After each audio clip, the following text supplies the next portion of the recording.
అందరికీ నమస్తే, welcome to our channel. ఈ ఫోటోలో కనిపిస్తున్న పుణ్యక్షేత్రం పేరు వాడపల్లి శ్రీ వెంకటేశ్వర స్వామి దేవాలయం. సో ఈ దేవాలయం ఉమ్మడి గోదావరి జిల్లాలో చాలా ఫేమస్ అండి. ఎప్పుడు కూడా భక్తుల రద్దీ ఉంటూనే ఉంటుంది. అంటే ఈ మధ్యన ఏమైంది అంటే స్వామి కోరిన కోరికలన్నీ తీరుస్తున్నారు అనే నమ్మకం భక్తుల్లో ఎక్కువగా కలగడం వల్ల ఎప్పుడు శనివారం మాత్రమే బాగా రద్దీగా ఉండి ఈ దేవస్థానం ఇప్పుడు ప్రతిరోజు కూడా భక్తుల రద్దీతో కిటకిటలాడుతుంది. సో ఇది ఒక పుణ్యక్షేత్రంగా వెలుగొందుతుంది. ఒకప్పటికంటే ఇప్పుడు ఈ 2-3 ఏళ్లలోనే ఈ గుడి ఇంకా ఫేమస్ అవ్వడం వల్ల సో చుట్టుపక్కల జిల్లాల నుంచి కూడా భక్తులు వచ్చి దర్శనం చేసుకుంటున్నారు ఆ వెంకటేశ్వర స్వామిని. అంతేకాకుండా చాలామంది స్వామివారి సేవ కోసం ఏదైతే వచ్చిన హుండీలో ఉన్నటువంటి కానుకలను లెక్కపెట్టడానికి చాలామంది సేవ కూడా చేస్తూ ఉంటారు. అంతేకాకుండా అంత గ్రాండ్‌గా అన్నదాన సంతర్పణ కూడా ఇక్కడ జరుగుతూ ఉంటది. ఇప్పుడు ఏమైంది అంటే, ఈ మధ్యన బాగా భక్తుల రద్దీ ఎక్కువ అవ్వడం వల్ల సో రహదారి అనేటువంటిది భక్తులకు చాలా ఇబ్బందికరంగా మారింది. అంటే ఎప్పుడూ వెళ్ళే రహదారి కాబట్టి ఎక్కువ మంది వస్తున్నారు కాబట్టి ట్రాఫిక్ ఎక్కువగా ఉండిపోతుంది.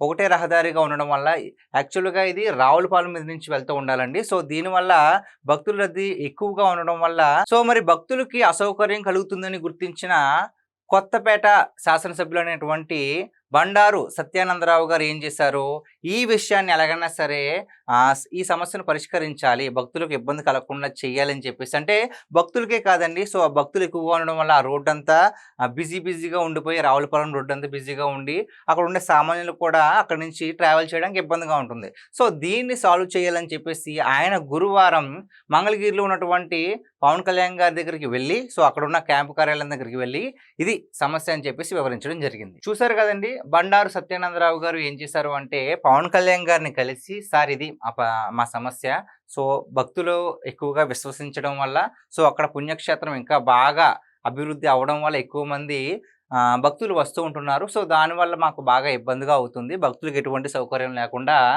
జాతీయ రహదారి 216 నెంబర్ నుంచి ఆ రోడ్ నుంచి ఎక్కడ దాకా గోదావరి ఏటిగొట్టు మీదుగా ఒక రోడ్డు వేస్తే గనక సో ఈ రావులపాలెం రోడ్డు ఒకటే కాకుండా ఆ గోదావరి ఏటిగొట్టుగా ఒక రోడ్డు వేస్తే కనుక డైరెక్ట్గా దేవాలయానికి ఏదైతే ఈ వాడపల్లి క్షేత్రం ఉందో సో ఆ క్షేత్రానికి డైరెక్ట్గా వెళ్ళడం వల్ల భక్తుల రద్దీని కంట్రోల్ చేయవచ్చు. సో దీని మీద ఒక రోడ్డు నిర్మించాలి అని చెప్పేసి పవన్ కళ్యాణ్ గారికి అభ్యర్థన చేస్తే వెంటనే పవన్ కళ్యాణ్ గారు దాన్ని పరిశీలించి దీన్ని వెంటనే అర్థం చేసుకుని ఏదైనా పుణ్యక్షేత్రం డెవలప్మెంట్ అవుతుంది అంటే గ్యారంటీగా వేరే జిల్లాల నుంచే కాదు వేరే రాష్ట్రం నుంచి కూడా వస్తారు. సో ఇది ఇక్కడ అభివృద్ధి అవుతుంది ఈ ప్రాంతం అని చెప్పేసి వెంటనే ఆ రోడ్డు నిర్మాణానికి పవన్ కళ్యాణ్ గారు వెంటనే ఒప్పుకొని 7 కిలోమీటర్లు ఉంటుందండి. సో ఆ రోడ్డు ఏటిగొట్టు మీదుగా వెళ్ళాలంటే 7 కిలోమీటర్ల ద్వారా దాన్ని భక్తుల రద్దీని కంట్రోల్ చేయొచ్చు.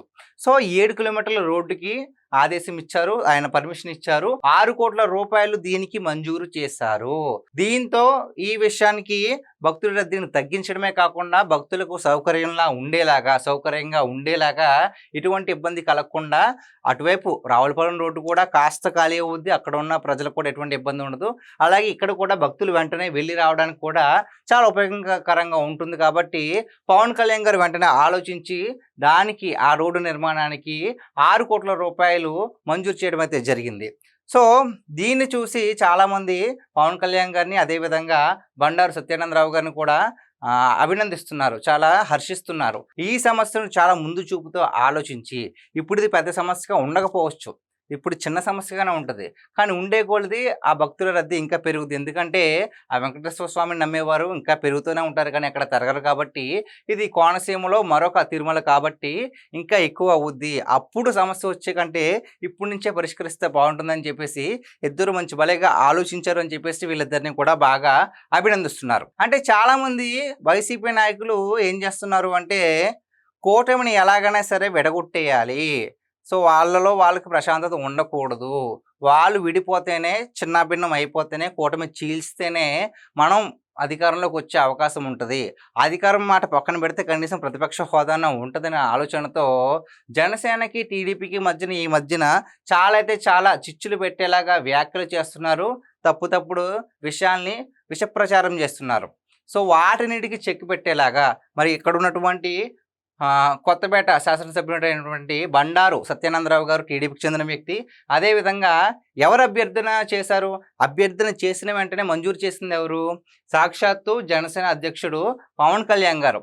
సో ఇక్కడ సమస్యను తీసుకున్నారు కానీ సమస్యలు తీసుకొచ్చిన వ్యక్తి ఆ పార్టీ వాళ్ళ ఈ పార్టీ వాళ్ళ అని ఆలోచించలేదు పవన్ కళ్యాణ్ గారు. అంతేకాకుండా ఇక్కడ సమస్యను లేవనెత్తినటువంటి వ్యక్తి టీడీపీ వ్యక్తి కాబట్టి నేను టీడీపీలో ఉన్న వారికే నా సమస్యను నేను విన్నవించుకుంటాను, వాళ్ళ ఈ సమస్యకు పరిష్కారం చూపిస్తారని చెప్పేసి ఈయన కూడా ఆలోచించలేదు. వాళ్ళకే లేని బాధ మీకు ఎందుకండి? మీరు ఎన్ని ప్లాన్లు వేసినా సరే వీళ్ళు ఎప్పుడు టీడీపీ కావచ్చు, జనసేన కావచ్చు, బీజేపీ కావచ్చు మరో 15 నుంచి 20 సంవత్సరాలు కలిసి ఉందామని చూస్తున్నారు. కానీ మీరు ఇలాంటి చిన్న చిన్న ఎన్ని పెట్టినా సరే కుటుంబంలో చిన్న చిన్న విషయాలు వస్తే విడిపోతారన్నట్టుగా వాళ్ళు వ్యవహరిస్తున్నారు. సో మీరు ఇక్కడి నుంచి ఎన్ని ప్లాన్లు వేసినా అది వర్కౌట్ అవ్వదు. ఓకే, మీరు చాలా పెద్ద ప్లాన్ వేశారు రీసెంట్గానే, బట్ అది ఆ 2-3 రోజులు మాత్రమే చర్చల్లో ఉంటుంది. మళ్ళీ కుటుంబంలో ఉన్న వ్యక్తులు అందరూ అర్థం చేసుకుంటారు. సో ఇలాంటి పక్కన వాళ్ళు ఏదో మాట్లాడారు కదా అని కుటుంబం చిన్నభిన్నం అవ్వదు కదా. అదే విధంగానే బయట వాళ్ళు ఏదో అన్నారని చెప్పేసి కూటమి విడిపోదు, ఇది మాత్రం తథ్యం. సో గైస్, ఇది ఈరోజు మన వీడియో. ఈ వీడియో పైన మీ విలువైన అభిప్రాయాన్ని కామెంట్ రూపంలో తెలియజేయండి. Thank you.